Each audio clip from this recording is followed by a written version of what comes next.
মাননীয় স্পিকার, আপনাকে ধন্যবাদ। মাননীয় সরকার দলীয় সংসদ সদস্য যে প্রস্তাবটি আজকে এখানে উত্থাপন করেছেন, সে প্রস্তাবের বিষয়ে আপনার আগে দৃষ্টি আকর্ষণ করছে। মাননীয় স্পিকার, আপনি সেদিন বলেছিলেন বিরোধী দলীয় নেতার যে প্রস্তাব, সেই প্রস্তাবটার ব্যাপারে আপনি নিজেই বলেছিলেন যে যদি আইন প্রণয়ন সংক্রান্ত কোনো বিষয় হয় তাহলে সেটাকে প্রস্তাব আকারে এখানে উত্থাপন করা যায় না। সেদিন বিরোধী দলের ব্যাপারে আপনি যে কথাটি বলেছিলেন, সে কথাটি কেন সরকার দলের ব্যাপারে বলেন নাই, সেটি প্রশ্নে আপনাদের প্রশ্ন রয়েছে। মাননীয় স্পিকার, এই ক্ষেত্রে আমাদের একটা বক্তব্য আছে। মাননীয় স্পিকার, বিরোধী দলের নেতা যে প্রস্তাবটি উত্থাপন করেছিলেন সেটা আইন প্রণয়ন সংক্রান্ত কোনো ইস্যুতে ছিল না। মাননীয় স্পিকার, কারণ আইন অলরেডি প্রণীত হয়েছে, আদেশ জারি হয়েছে, অধ্যাদেশ জারি হয়েছে, সংবিধান সংস্কার পরিষদের আমরা শপথ গ্রহণ করেছি। আইনের কোনো প্রসঙ্গ এখানে ছিল না, বরং যে আইন হয়েছে সেটাকে বাস্তবায়নের প্রশ্ন এখানে ছিল। মাননীয় স্পিকার, আরেকটি কথা মাননীয় স্পিকার আপনাকে বলতে চাই, মাননীয় ডেপুটি স্পিকার এখানে ছিলেন, আর একজন সংসদ সদস্য মুজিবুর রহমান ইকবাল, তিনি একটি মুলতবি প্রস্তাব এখানে উত্থাপন করেছিলেন। সেই মুলতবি প্রস্তাবের ব্যাপারে সিদ্ধান্ত কি সেটা না জানিয়ে পরের প্রস্তাবে কেন দেওয়া হলো মাননীয় স্পিকার, সেই বিষয়টা আপনার কাছে আমরা জানতে চাই। মাননীয় স্পিকার, আমরা একটা কথা খুবই স্পষ্ট করে বলতে চাই, মাননীয় সংসদ সদস্য যে প্রস্তাবটি এখানে উত্থাপন করেছেন সেখানে তিনি বলেছেন যে জুলাই সনদ রাজনৈতিক সমঝোতার দলিল, সেটা সংবিধান সংশোধন, পরিবর্তন, আইন প্রণয়ন, এই বিষয়গুলোর কথা তিনি সেখানে বলেছেন এবং বলেছেন এটা বাস্তবায়নের পথরেখা কি হতে পারে সেই নিয়ে আজকের এই মুলতবি প্রস্তাব। মাননীয় স্পিকার, আপনার মাধ্যমে আমি তাদেরকে জানিয়ে দিতে চাই যে আজকে যে প্রস্তাবটি তিনি এখানে উত্থাপন করেছেন সেই প্রস্তাবটি উত্থাপন হওয়ার যোগ্য প্রস্তাবই নয়। মাননীয় স্পিকার,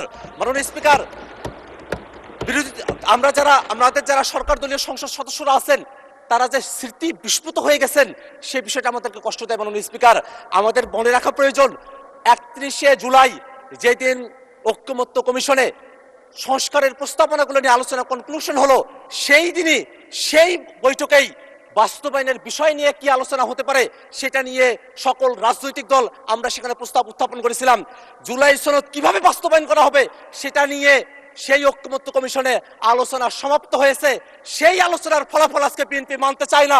এই কারণে আজকে বিএনপি ব্যাক স্পেসে তারা প্রেসিডেন্টের দিকে তারা ফিরে যেতে চায়। মাননীয় স্পিকার, সংস্কারের বিষয়ের যে ঘোড়া, সেই ঘোড়া অনেক দূরে গিয়ে গেছে।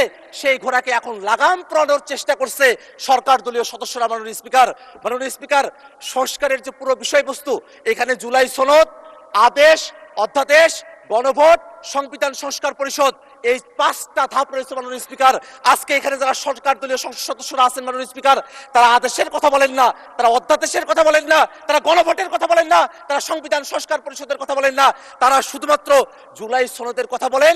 ওই জুলাই সনদ, যেই জুলাই সনদটা শুধুমাত্র তাদের পক্ষে জুলাই সনদ উইথ নোট অফ ডিসেন্ট। মাননীয় স্পিকার, একটা কথা এখানে স্মরণ করে দেওয়া প্রয়োজন, 17 অক্টোবর জুলাই সনদ এই সংসদ ভবনের বাইরে স্বাক্ষর করা হয়েছিল। তার পূর্বে ঐকমত্য কমিশন কর্তৃক আমাদেরকে যে জুলাই সনদের কপিটা দেওয়া হয়েছিল মাননীয় স্পিকার, এই জুলাই সনদের কপির মধ্যে আপনি কোনো পয়েন্টে দেখবেন না সেখানে কোনো নোট উল্লেখ আছে। মাননীয় স্পিকার, কিন্তু আমাদের সরকার দলের মাননীয় স্বরাষ্ট্রমন্ত্রী এবং মাননীয় আইনমন্ত্রী তারা বারংবার একটা নোটের কথা উল্লেখ করেন। সেই নোটটা হচ্ছে অবশ্য কোন রাজনৈতিক দল বা জোট তাদের নির্বাচনী ইশতেহারে উল্লেখপূর্বক যদি জনগণের ম্যান্ডেট লাভ করে তাহলে তারা সেই মতো ব্যবস্থা গ্রহণ করতে পারবে। এই যে নোটের বিষয়বস্তুটি জুলাই সনদের মধ্যে অন্তর্ভুক্ত করা হয়েছে মাননীয় স্পিকার, এই বিষয় নিয়ে ঐকমত্য কমিশনে কোনো আলোচনা হয় নাই। ঐকমত্য কমিশন আমাদেরকে যে জুলাই সনদের খসড়া প্রণয়ন করেছিল সেই খসড়ার মধ্যে এটা ছিল না। কোনো একটা দল বা কোনো একজন ব্যক্তি এই সংসদ প্লাজার সামনে এসে নিজের মতো করে এই নোটটি সেখানে অন্তর্ভুক্ত করেছিল যাতে জাতির সঙ্গে প্রতারণা করা যায়। মাননীয় স্পিকার, আমরা এই বিষয়ে ঐকমত্য কমিশনের যারা দায়িত্বশীল আছেন এবং এখানে আপনারা যারা আছেন তাদেরকে তদন্ত করে এই জোটটি কারা অন্তর্ভুক্ত করেছিল সেই ব্যাপারে আমরা খোঁজ চাই। মাননীয় স্পিকার, আর একটা বিষয় একটু বলে রাখা প্রয়োজন। মাননীয়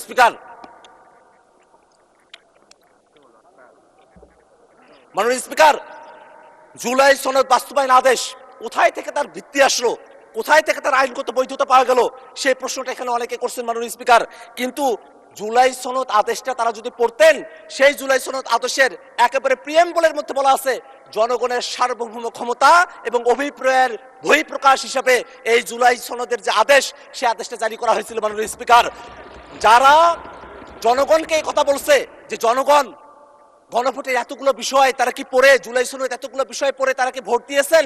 জনগণকে যারা এখানে সংসদে দাঁড়িয়ে মূর্খ সাব্যস্ত করতে চাচ্ছেন তাদের উদ্দেশ্যে আমরা বলি, আপনাদের এই পজিশন গণভোটের পক্ষে হ্যাঁ বলার পরে আজকে গণভোটের বিপক্ষে অবস্থান নেওয়া বিএনপির দলগত মূর্খতা বা সততাকে করছে মাননীয় স্পিকার।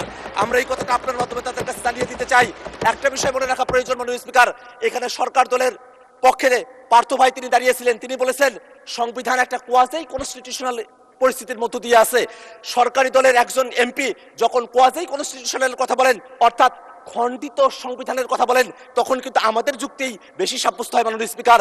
কারণ তারা বারংবার সংবিধানের পরিপূর্ণ বাস্তবায়নের কথা বলছেন, কিন্তু আমরা বলছি এটাই বাস্তবতা যে বাংলাদেশ 5 আগস্টের পরে একটা এক্সেপশনাল অবস্থার মধ্য দিয়ে আমাদেরকে যেতে হয়েছে মাননীয় স্পিকার।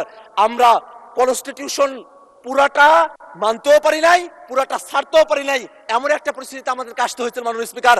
মাননীয় স্পিকার, সেই সময়টাতে খালেদা জিয়া, বেগম খালেদা জিয়াকে মুক্তি দেওয়া হলো, সেটা কোনো সংবিধানের ভিত্তিতে হয় নাই, কোনো আইনের ভিত্তিতে হয় নাই, সেটা জনগণের অভিপ্রায়ের ভিত্তিতে হয়েছিল। অ্যাটর্নি জেনারেল তিনি যেভাবে নিয়োগ পেয়েছিলেন সেটাও জনগণের অভিপ্রায়ের ভিত্তিতে হয়েছিল।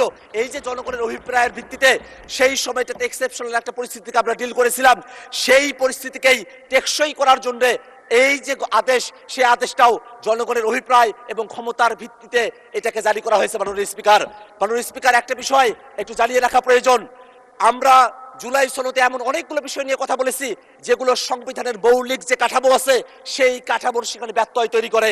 আমরা সেখানে বিচার বিভাগকে আমরা বিভিন্ন শহরে আমরা নিয়ে যাওয়ার কথা বলেছি, বিভাগীয় শহরে। সেই বিষয়ে বাংলাদেশের এর আগের কোর্টে তারা রায় দিয়েছিল যে এটা অসাংবিধানিক। এই ধরনের কিছু পরিস্থিতি এখানে রয়েছে মাননীয় স্পিকার। এমন অনেকগুলো সংশোধনী রয়েছে, এমন অনেকগুলো প্রস্তাব রয়েছে, সংস্কার রয়েছে, যেগুলো শুধু সংশোধনী দিয়ে সেটাকে টেকসই করা সম্ভব নয় মাননীয় স্পিকার। সে কারণে ঐক্যমত্য কমিশনে আমরা জাতীয় নাগরিক পার্টির পক্ষ থেকে দাবি করেছিলাম গণপরিষদের মাধ্যমে নতুন একটা সংবিধান করতে হবে। সরকার দলের পক্ষ থেকে বলা হয়েছিল সংসদের মাধ্যমে সেটা করতে হবে, এবং তারপরে ঐক্যমত্য কমিশনে সকল দল আলাপ আলোচনা করার পরে সকলে মিলে আমরা সিদ্ধান্ত গ্রহণ করেছিলাম যে গণপরিষদ না, সংশোধনা, গাঠনিক ক্ষমতা প্রাপ্ত সংবিধান সংস্কার পরিষদ, তার মাধ্যমেই এই বিষয়টা সুরাহা করতে হবে মাননীয় স্পিকার। যদি তারা আজকে সেটা ভুলে গিয়ে থাকেন, সেই ভুলে যাওয়ার স্মৃতিগুলো তাদের মনে না পড়তে পারে, বিটিভিতে সেগুলো টেলিকাস্ট করা হয়েছিল, সেখান থেকে তারা যেন দেখে নেয় কিভাবে সংবিধান সংস্কার পরিষদের আইডিয়াটা সেখানে এসেছিল। এখানে জুনায়েদ সাকিব ভাই আছেন, তিনি তার পক্ষে বলেছিলেন, এখানে নূর ভাই আছেন, তিনি তার পক্ষে বলেছিলেন, এখানে যারা আছেন তারাই আজকে সেটাকে ভুলে গিয়েছেন মাননীয় স্পিকার। এটা আমাদেরকে বড়ই হতাশ করে মাননীয় স্পিকার। মাননীয় স্পিকার, আমি 1 মিনিট সময় বাড়িয়ে চাচ্ছি আপনার কাছে মাননীয় স্পিকার। মাননীয় স্পিকার, ওকে, 1 মিনিট বাড়িয়ে দেওয়া হলো, 1 মিনিটের মধ্যে শেষ করবেন, তখন মাইক অফ হয়ে যাবে। সংবিধান তো পুরোটা মানা হচ্ছে না মাননীয় স্পিকার। শেখ মুজিবুর রহমানের ছবি প্রত্যেক মন্ত্রীর অফিসে ঝুলানোর কথা, সেটা যে ঝুলানো হচ্ছে না, সেই জায়গার ভিত্তিটা কোথায় থেকে আসলো মাননীয় স্পিকার? এটা তো জনগণ ভিত্তিটা দিয়েছে, সেই কারণে সেটা মাননীয় স্পিকার। আমরা এই কারণে একটা কথা বলতে চাই, আজকে জুলাই সনদের যে আদেশ এবং যে গণভোট সম্পন্ন হয়েছে, সেই গণভোটের যে প্রশ্নগুলো আছে সেই প্রশ্নগুলোর দিকে আমরা একটু তাকাই। সেখানে স্পষ্ট করে বলে দেওয়া আছে সাংবিধানিক প্রতিষ্ঠানগুলোতে নিয়োগ হতে হবে একটা নিরপেক্ষ বডির মাধ্যমে, একটা উচ্চকক্ষ হবে যেটা ভোটের পিয়ার অনুযায়ী হবে, একটা তত্ত্বাবধায়ক সরকার হবে, যে তত্ত্বাবধায়ক সরকার একটা নতুন ফর্মুলায় হবে। এই বিষয়গুলো বিএনপি পালন করতে চায় না বিধায় তারা আজকে গণভোটের বিপক্ষে অবস্থান নিয়েছে মাননীয় স্পিকার।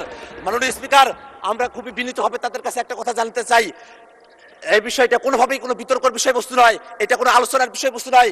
বাস্তবায়ন জুলাই সনদ কেমন করে হবে সেই ধাপগুলো ঐক্যমত্য কমিশনে সে আলোচনাগুলো কমপ্লিট হয়ে গেছে। অতএব আজকে যে প্রস্তাবটা নিয়ে আসা হয়েছে, এই প্রস্তাবটা গ্রহণ না করার জন্য মাননীয় স্পিকারের কাছে বিনীতভাবে আহ্বান জানাচ্ছি মাননীয় স্পিকার। ধন্যবাদ সকলকে।